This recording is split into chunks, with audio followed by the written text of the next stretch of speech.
Big news for ChatGPT users. Ads are finally rolling out inside the app. OpenAI has started testing advertisements that appear below responses in ChatGPT, specifically for users on the free plan and the lower-cost ChatGPT Go tier.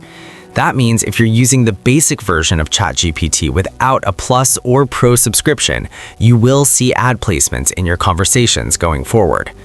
The way this works is straightforward.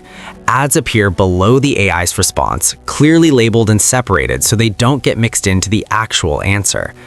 OpenAI says these ads are just text links, not tracking scripts or videos, and that they're designed not to influence the content of ChatGPT's replies. You'll also have options to personalize or turn off targeted ads, and ads can be dismissed manually as you scroll. OpenAI emphasizes that paid tiers like Plus and Pro won't show these ads, so subscribing can keep your experience ad-free.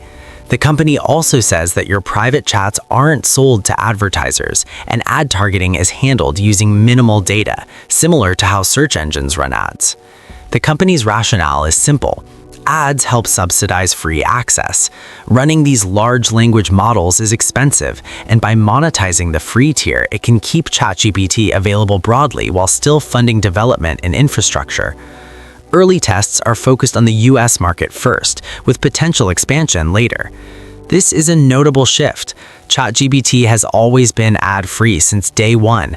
Ads on the free tier make sense from a business perspective, especially as OpenAI tries to balance accessibility with sustainability.